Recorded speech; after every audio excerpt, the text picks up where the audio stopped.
Hi, I'm rture, and in this video I'm going to take a look at Bitcoin on multiple time frames. Today is the 13th of July 2021, and I'm going to start with the weekly chart. In the weekly chart we can see that Bitcoin had quite some wicks to the downside, but it broke down the 34.7k level. And that's an important level because during these weeks before, price was being bought up during the week and most closes happened above that level. But last week we saw a close that was slightly below that 34.7k.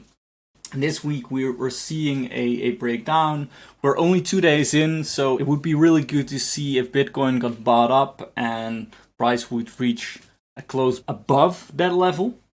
But I would like to see a close above that level before I really start considering some bullish moves. Right now it looks like price actually wants to move toward the 30k and 29k level, which isn't the best thing because that level has been touched multiple times already, and if buyers don't step in on that level, we'll see a breakdown there. Let's take a look at the daily chart. On the daily chart, I have drawn a fixed range volume profile, which you can see here, and the value area gives an indication of where the upper and lower bounds are for this range.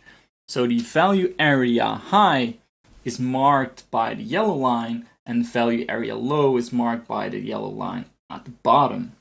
Often price moves between these levels and bounces from them as some kind of support and resistance, but currently price is sloping down on that lower value area bound. So it isn't really too bullish because also the upper bound is moving down, and also price is being rejected by the point of control, which actually is the center of that range, and it rejected it last week and it hasn't really touched it again or broke above it either. So price is slowly moving down, and also that volume, the weight where the weight of Bitcoin is slowly trading lower. And often if these moves happen, and often when this lower time frame momentum and this start of momentum starts going, price breaks out of range. So I would consider this as a warning that maybe volatility will pick up again. Right now the volatility is still not picking up, but there is an indication it could happen. But we'll have to go to the lower time frame for that. But before I do that, I want to show you also that an important moving average, the 20 EMA, is being rejected in this trend. So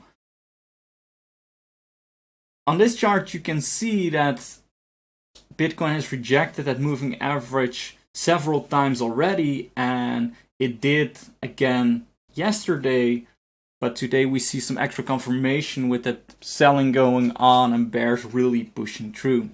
But I don't really consider this as a break outside of the range because there is still some support here around 32k. So I would wait for real bigger directional plays until it breaks down that level. So let's take a look at 4 hour. On the 4 hour we see that Bitcoin is printing lower highs and even some lower lows. It hasn't really printed it today, but if it breaks through, breaks that 32k level, we'll see that lower low in this downward sloping channel.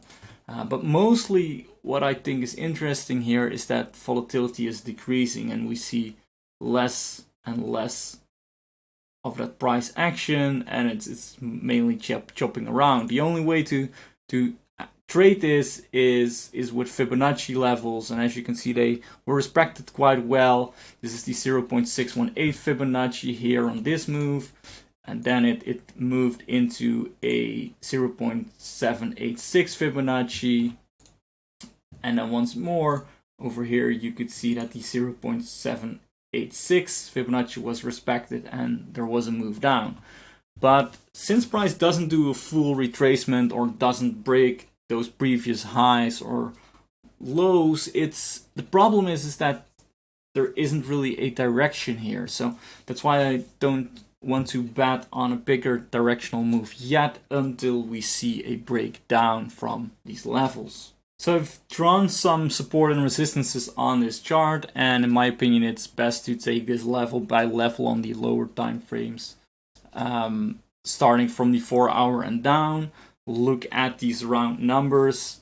I think if it breaks down 32k, we'll see 31k or 30k, and because there will be stops below these levels, and it of course can trigger some kind of a cascade, and we'll have to evaluate if buyers step in at those levels. If this reverses again and goes to the upside, there might be still some resistance at 34k. If that breaks, look for resistance at 35k. I think most of you wouldn't be trading in these conditions, or actually shouldn't be trading in these conditions, because they're really hard to trade for, especially directional trades, but also for scalping. You can see in the lower time frames that price action isn't reacting like it did before because people aren't eager to jump into a position. So trade safe, stay safe, and my advice is wait for some direction. If you like this video, please leave a like and subscribe to the Bird Nest here on YouTube so we can continue making these videos for you and you'll be updated every time we release a video. Have a good day and trade safe.